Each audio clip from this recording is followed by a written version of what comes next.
Welcome to the Solution Podcast. It's a real estate podcast. But time to put the consumer first in real estate. Today we come to you with a special guest, another special guest out of the San Diego area. It's because we're going to San Diego. We're trying to warm up the San Diego crowd with some friendly faces like Mr. Daniel Beer. Welcome to the party, sir. How are you? Well, first I want to know who the first person in San Diego is you went to. Who got the call before I did? No, you got the invite first, but the Kyle Whistle showed up on the show before. His availability or something. That's all. That's all. Availability. Right. It was the holiday season, and it was tough to get guests on. So, but so I think my first his exposure. invite was first, though. He just didn't respond. Yeah. You were responding to customers ahead of us, and we don't blame you. Consumer first. Okay. Good. So my first introduction to you was when you came to town and did a mastermind. You led a mastermind group that I got to be a part of and learn kind of a little bit more about your business, about how you structure your team. And that was my first exposure to like how impressive you run your business in this residential real estate world. You gave us valuable tips that we added almost immediately after hearing you speak. Because not only were you an active practitioner, because I'm tired of people in the industry that never sold real estate or aren't operating, in today's environment, like currently still going on listings, like you, not that you're doing it every day out to listings, but it's not like you've been inside listings. I'm right here in the real estate market, right? This is right, exactly. Yeah. You didn't just come in to be a coach, for example. You came in and actually got your hands dirty, and we're in the trenches. What we're trying to do in the industry is we're trying to not be like Congress, where people that are telling people how to run their business, but haven't run a business in 50 years, versus the actual practitioners is where we're at. So we're glad to have you because you give great insight. And don't be like Congress. Don't be like Congress. Don't be like Congress. There's a hashtag there somewhere. So we also broadcast this live on Facebook. So if you're in the Solution Facebook group and you're watching this, feel free to post your comments and we'll read them to Daniel as we go. But about 90% of our listeners come after the fact. And so there may be some additional comments after the video is up. But if you have live comments for Daniel, post them in the thread below. But I want to say by active practitioners, we're not talking about just the average realtor here. We don't interview average realtors. Do you think that he sold over or under 300 units last year? I'm going to go with over. Over by 3. Yes. 303 units last year for $215 million. Now you can apply. I'm $215 million. Yeah! Well Fucking done, rock sir. star. Yes. Sorry if you haven't muted your phone yet when I throw F-bombs, but yeah, that might not be the only one. So thank you for joining us, Daniel. Yeah, man, I'm glad to be here. So I'm all yours. Anything I can tell you, I'll be looking for. So we want to get in. We've got a few questions just to kind of more about like who you are as an agent, as a coach, as a team leader, how you take agents from doing 10 deals to 30 deals, like any nuggets wrapped around there. When you have an agent that comes to you and says, Mr. Beer, I need your help. How does that doctor's visit look like? What do you do to help them get from where they are to where they want to be? Can I frame it with this, though? Is it usually an agent that's done less than 12 deals, or is it usually an agent that you do go after ones that have been in the business a year or two and have struggled a little bit, and then you help them? But to answer his question, tell us what that looks like. Good question. Well, first of all, it starts with the interview, right? From the time that we're interviewing and getting to know them, we'll go through a process of really understanding what's their motivation, where do they see their life 5 years down the road in 4 very specific buckets. One being financially, one being in their career, and 2 others that they'll choose. And when we understand where they want to be 5 years down the line, the first thing is, can we even get them together? Right? And so there are times when you'll see what somebody's vision is of their future, and it's actually so small that it makes you question whether they're going to be the right fit for the environment we have. And there's other times when it's, hey, 5 years from now, I want to be making $2 million a year, and I want to own, net, right? rental properties, and I want to do all these things that might be great. I just can't guarantee they'll be able to do that. because since I don't net $2 million a year yet, how I don't know that I can guarantee they will. So you got to be getting pretty close, though.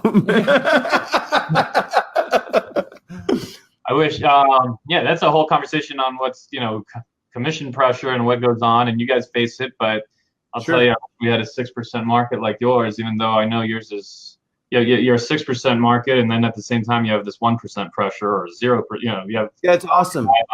It's called the shift. Well, we don't talk too much about commissions on this show. Just we don't talk because about commissions at all. Yes. I don't know what our market is. We don't want to say what our market is. We're in our real estate office, and our broker can hear us through the wall. She usually bangs on the wall. I don't know what my market is either. Or that my market isn't anything. I just wish it were a 6% market, right? Yes, okay, there we go. That'd be awesome. Okay. But, and so, I think we've done a lot with agents that are brand new, and I have to say something that really makes you feel good is when you have that agent that's showing up. They've had a year of struggling. They've had 6 months, hasn't sold a home. Suddenly, when they get to the point where they are selling 2 a month, 3 a month, 4 a month, that really changes somebody's life, and it's one of the most gratifying things that you can do as a human being, right? Is literally changing their life where they're making 2, 3, maybe 4x what they've made in their best year previously, sometimes in a different industry. And so that is something that also, when you really start to get to the point or when we started getting to the point where it wasn't just the one person that had done that, but it's, you could point to this person, that person, the other person, that person, who've all done that and completely grown within the organization.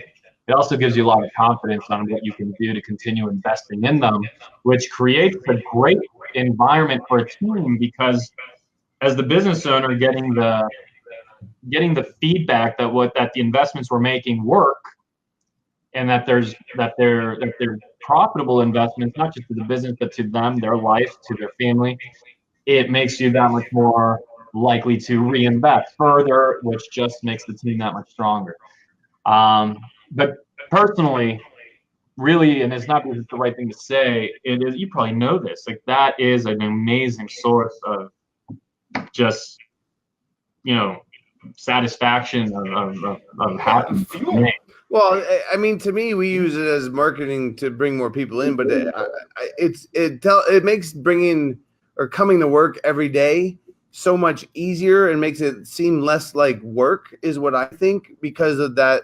When you get that kind of gratification, when you help people, I think it's we all want to get there, but it is very satisfying. I was just with a group of agents this morning that one of them is your coaching client, Steve-Bach, and she was telling me how thankful she is, and that's what it's about. I mean, that helps fuel the fire, right? And I know it happens in your business, Daniel, where you get these agents that I know, say the best thing about joining your team is, or the best thing that they've done to their career is joining your team, and that's fuel. But what I think is so impactful about Daniel is that his team is not like traditional teams. I mean, to me, I think we're going to have to talk about his in San Diego team, but he impacts agents all over the country. Right. Like, I think because you guys provide a training platform inside EXP that is helping agents totally expand their business beyond what they're, tell us about that. Well, there's basically 2 revenue models in our business. One is a traditional real estate sales business. What I'll say about that's unique, and if you're thinking about growing a team someday, or maybe more importantly, if you actually are thinking about joining a team, are you joining a team where you compete against the team owner, or are you joining a team where the team owner acts like the owner, distributing all opportunity to the team? So I don't only sell the $1 million ones, or hey, our agents do the cherry picker. Yeah. Hey, if a great one comes through, then it's mine. I am never. All of the opportunity, 100% of it belongs to the team. There are times I will go on an appointment with an agent. Maybe we get a key listing in an area, that's maybe higher than our typical price point, or maybe it's a key listing in our farm, and I'm going to go, but I will always go with one of our agents and pay them as if I wasn't there at all, right? Because do you wear a suit? Do I wear a suit? Yeah. I'm sorry. You do? Often. Yeah. Yes, I do. Plus, I live very close by. Yeah, Phoenix, I wear a polo. I don't have to wear a suit and still win. For me, most people at the office are wondering what I'm doing. It's a podcast. Sorry, it was a random question, but since I had you. Are you competing? Number one, seriously, are you going to compete against the team owner? Because here's something that blows me away is how many times you'll see somebody that's joining a team, yet the team has, say, 3 agents on it, plus the team owner, and the whole team does like 40 home sales a year. Well, how does that how does that math work? It doesn't. It doesn't work at all. Right. Now, where's the room to succeed? Correct. There you're somewhere where the team owner has to do all the sales, has to keep all of the sales, and then you can hopefully, catch a crumb or two along the way. So that's number one. For core business, I don't compete with our agents. 100% of our investment is for them. That's the beer home team here selling houses in San Diego County. Number two is what you briefly touched on is I have a coaching model, just like many people do.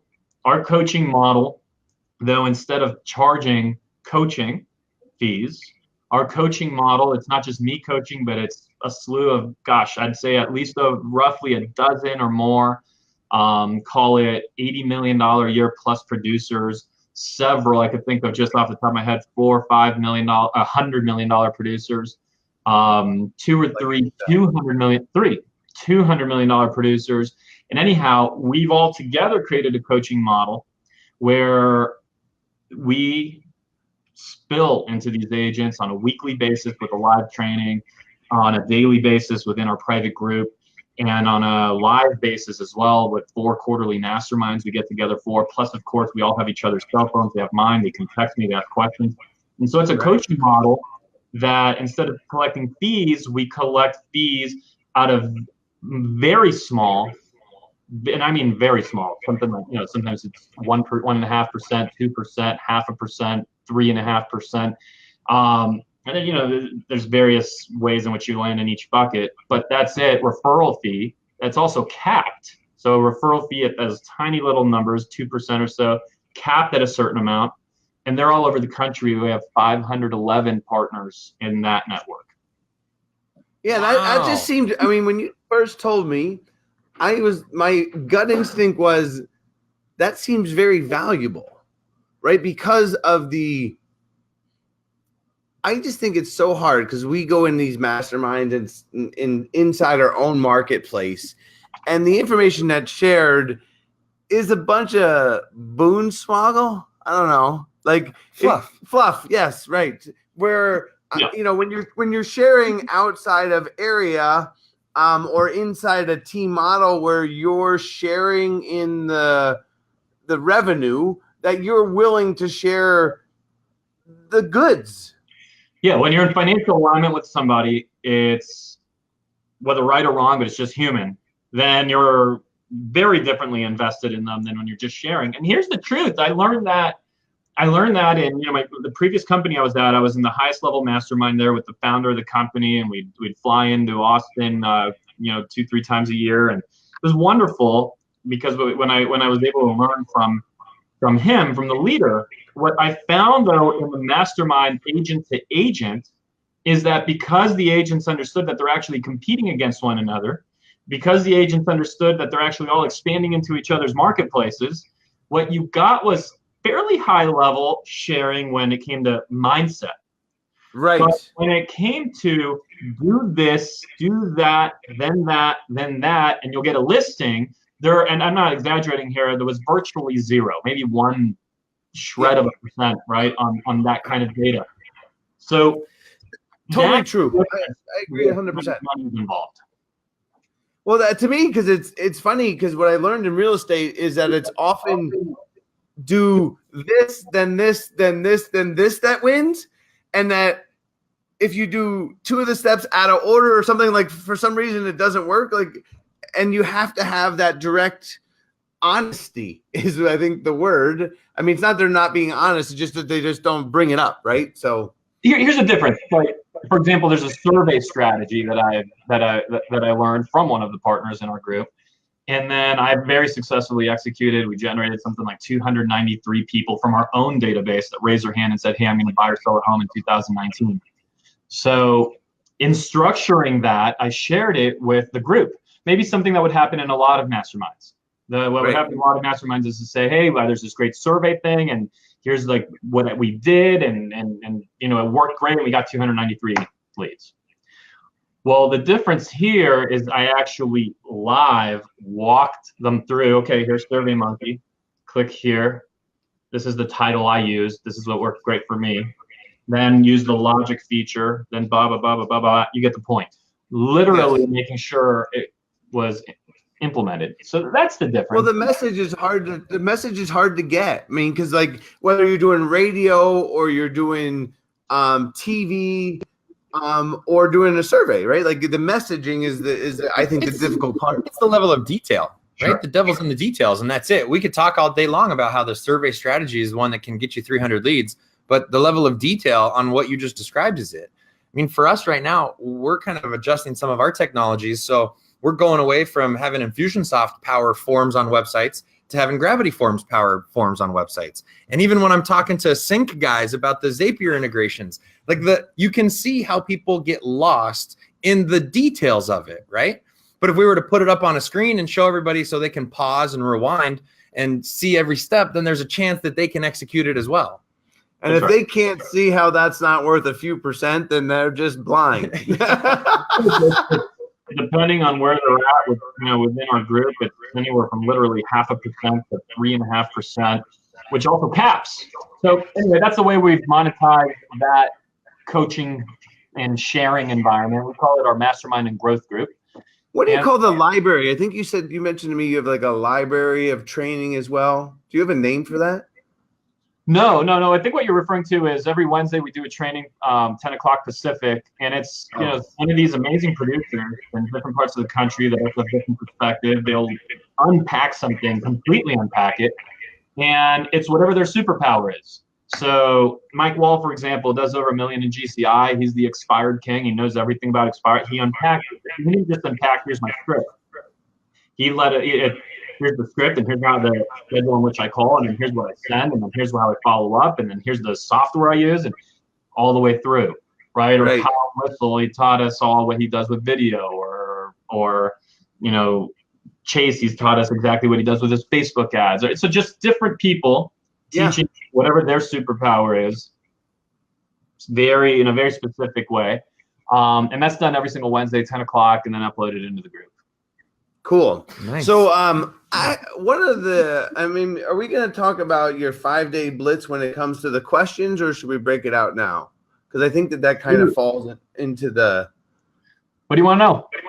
Well, I guess at this part, I would like to know, how did you come up with the idea? So, tell us what it is. What is the 5-day? It's a 5-day blitz home selling process. It's trademarked, correct? So basically, I have a belief system that everybody should sit and go through a process of understanding how to differentiate their business. So the biggest challenge for real estate agents is that you're all the same. We are all the same. Though, you know what? I'm going to correct that. You are all the same. I no longer am, and very few of us also are not.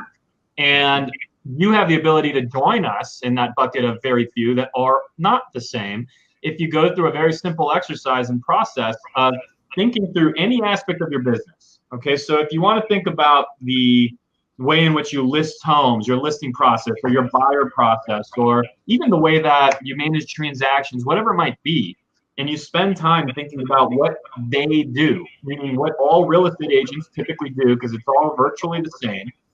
Some of them will put different bells and whistles on it, or frankly, most of it is just who can articulate the exact same thing better. That's typically it's just a different script describing the same thing. This is us nodding. Yeah, this is back to Dan. We agree.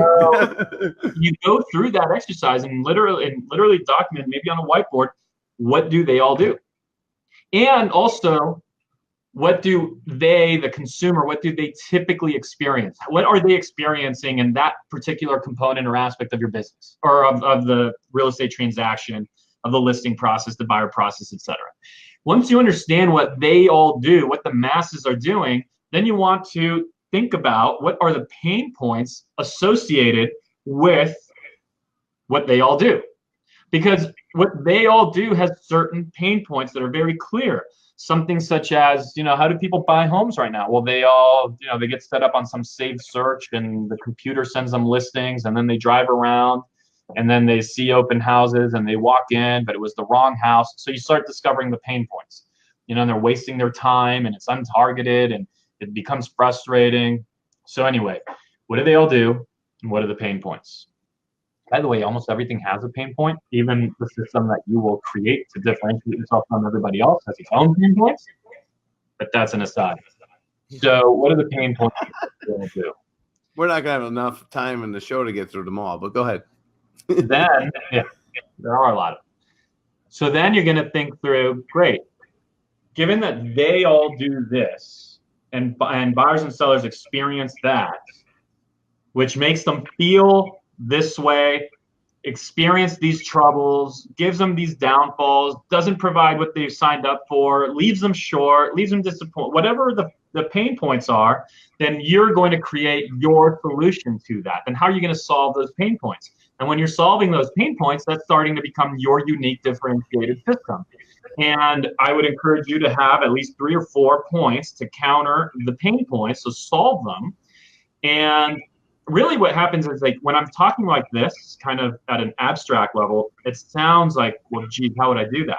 They really get into this exercise, get into the exercise of identifying what they do and what the pain points are, and the solution starts to present itself if you're really diving into it and putting all your focus on it. So the solution, which you start to, oh, well, we would do this and we would do this and this. Well, now you're actually documenting your unique process. And something I've learned from marketing gurus that I read, and I'm a big Dan Kennedy fan particularly, is you always want to own your own language. And so give that process that you create a name, and then why not trademark that name? Because when's the last time you competed against a real estate agent that had a trademark listing process? Well, everyone that competes with us is competing with someone that has a trademark process. They don't. So again, we're differentiated. So you're gonna want your USP, or you want to get ISP, unique. Yeah, and you want to give it a name, and then you want to trademark it. So that's where the trademark comes from. And the 5-day Blitz is simply how we've solved the pain points that we've observed that sellers experience. But the core takeaway isn't for you to do the 5-day Blitz. The core takeaway is for you to create the you system of selling houses. And that framework is a great way to do it. And by the way, when you're presenting, I just gave you the listing presentation structure. Is, thank you for the tour, Mr. Seller, Mrs. Seller. You have a lovely home. And yes, we'll make sure that we take care of the backyard the way we talked about, and the paint. Great. You get their questions out of the way first, by the way. So if you're a newer agent, or maybe not, but you want to get your listing sign ratio up, ask questions first. Don't end with, do you have any questions? It's a terrible close. Get what questions you have before I dive into what we do. Great, answer them up front. That'll also give you information that you might weave points into to your presentation. And then you go through, well, here's what we observe in the marketplace. Here's what we see agents doing. In fact, I used to do this, frankly. I used to do this years ago before we transitioned to a smarter and better process. But here's what agents do, and here's the way, here's the pain points. And so here's how we solved it. Now you can brag. And because of that is why we're ranked by the Wall Street Journal on the top 150 in the nation. Or because of that's why we're number 1 in our market, or in our zip code, or top 1% or top whatever. But agents, what they'll do is sit down and say, great, thanks for having me over. By the way, we're number 1 in this, and here's my flip book, and here's our awards. And they're like, what the hell do I care? We haven't talked about how you're selling my house. So you're going to take them through this psychology, and then that's the reason why we have been recognized by the Wall Street Journal. That's a much more elegant way of presenting. Much more elegant way. Yes, we call it the hidden brag. I guess our language, owning our language, is in our world, we call it the hidden brag, because it should never be the point that you're ranked, whatever it is, that you did 215 million. It's so because you did this and this is that you became this. Right. It's the validation of the point, and the point is always a benefit of what they're after. That's it.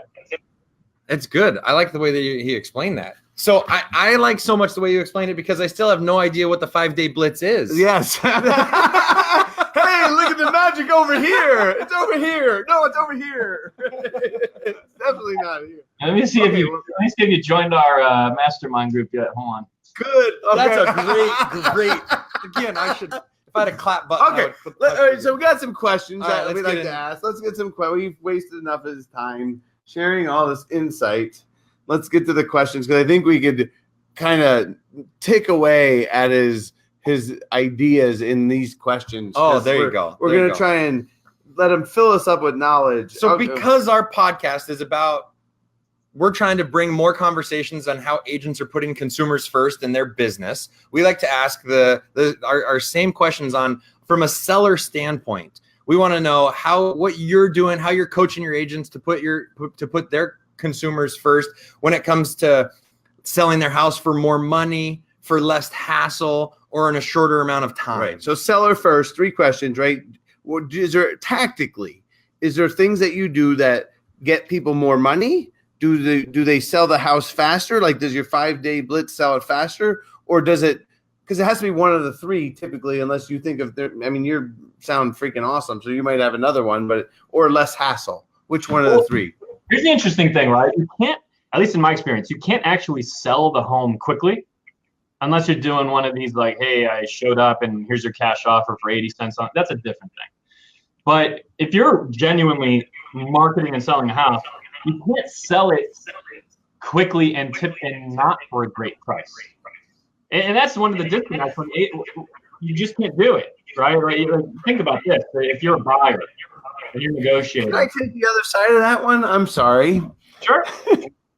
Okay, so I've interviewed lots of agents.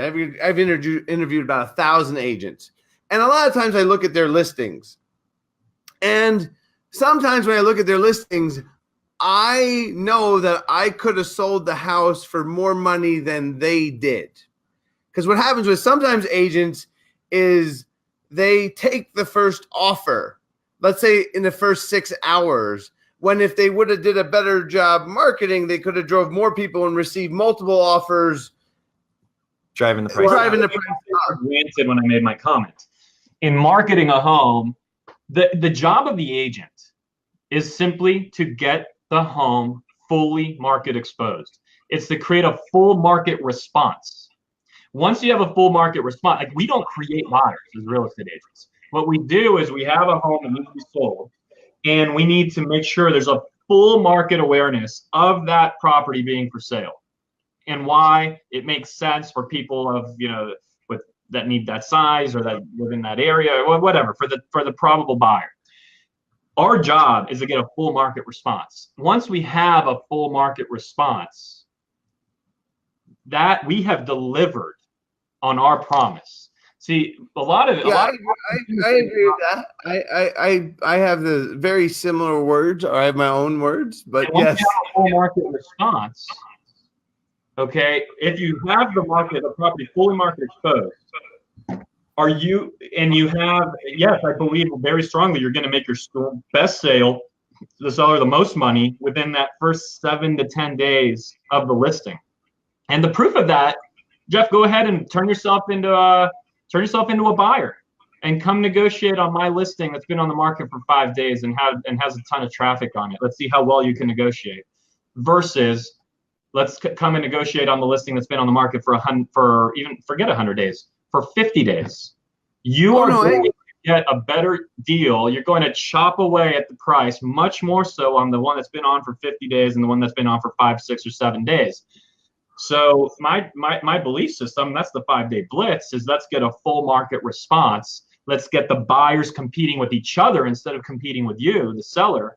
One thing that went through my mind when you said that it's the real estate agent's job to get a full market response for a listing is something that we've had here in our marketplace. And that is the introduction of a lot of iBuyers is what they're going by the name of. Companies like Open Door, like OfferPad, like what Zillow's doing now with buying houses. Does that exist in San Diego? I believe the only one here is Redfin. Okay. And Redfin is starting to buy houses, right? They're rolling out a program where they're the investor. Is that what you're talking about? Right. Redfin will buy a house. I asked for a bid from Redfin for my home just to see what it would be. Yeah. And I found out they had to come to my home, and I didn't do it. But they're doing it as a listing tactic. Redfin does it, but here's the thing that kind of gets me about everyone being worried about iBuyers. It doesn't seem that different from when I said Redfin's the only one doing it in San Diego. I just mean on a kind of like a corporate big brand level. Yeah. But investors have been doing it forever everywhere. Right. So my point isn't that we're worried about iBuyers. It's just that it has shown us in our business that some of the consumers out there, it's not about top dollar. That it's about, I need to get my money. You said I need to fastest offer. I need to get my 80 cents on the dollar and get out of here. They get an offer in 24 hours, cash offer. Correct. In 24 hours. That's a fast sale. Like, Correct. Hey, you know what? Hey, I'd like to sell my house. I've done nothing. Go to the internet, type in, I want an offer, get an offer, and it's cash. That's pretty fast. And that's exactly, yeah. And it's not something to be scared of. It's just, it's been a good lesson for us that the reality is not everybody's after top dollar. Some people are after the less hassle, even if it costs them thousands of dollars. Yeah. Right. And some people are after faster time frames or a more certain time frame. And so we've had to, because they're so rampant. I mean, Phoenix is the hotbed for, look, we got low complexity in our transactions. We got a high number of transactions, and we got, moderate house values when it comes to across the country. So a lot of these companies that are trying to test their markets come here first. And so it's just, we enjoy the competition. It's awesome. No, but we've had to adjust some of our messaging, right? Oh, so we can offer these solutions. Yeah, the challenge is the amount of marketing that they put out, because they're willing to put it out plastered all over that there's no commission. I mean, it's just super attractive to the consumer, because the consumer's like, well, I don't want to pay a commission. I want to close when I want. I don't want to have to do open houses. I don't want to open my house up to literally, because, I mean, do you try and drive one person through a house or multiple? Well, frankly, this entire space, and you're right, it is so interesting that not everyone wants top dollar. So this space is exactly something we're structuring to be able to offer. And we will have marketing that will go out this year, this quarter, that will very much offer this exact service. So right, you're being ahead of the curve, but this is the point, is that because the thing is realtors often, like you said, offered it, but they offered it only if I come to your house and I walk through your house and then I find out that, you need it, then I offer it, where they're offering it coming in the door. So they got, everybody now, when we go to their house under 500,000, I mean, our marketplace is 500 to 2 million. So we don't see it as much, but under 500,000, you have to feel that they've already gone online and got an offer before you get there.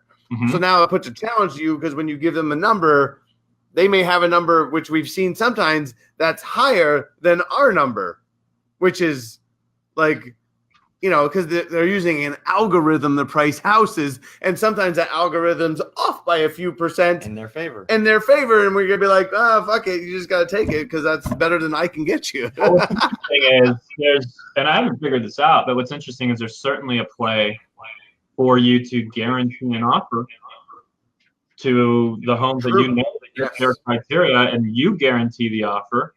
Now you'll have an offer within 24 hours, get the listing, and then give them the open door offer. I mean, you can deliver an offer. Oh, Dan, we've been competing against it for a year. We've got a strategy right along that line. So absolutely, no, you have to go in to a listing having offers, like not just one, multiple, or you're just behind. What I say is the objection you get is, I'm good. No, I'm good. Thank you. Right? Because if you're not offering what the competitor's offering at the same level or greater, you just get the hand to the face. That's your house is lovely comment. No, I love your house. Yes, no, it's beautiful. Oh, I think you guys are a great company not to work with. Thank you for listening. Now more than ever, it is important to put the consumer first. Check us out on all major streaming platforms like SoundCloud, iTunes, Player FM, Google Play, and Stitcher. Information about one-on-one coaching or solution events, text 480-530-7972.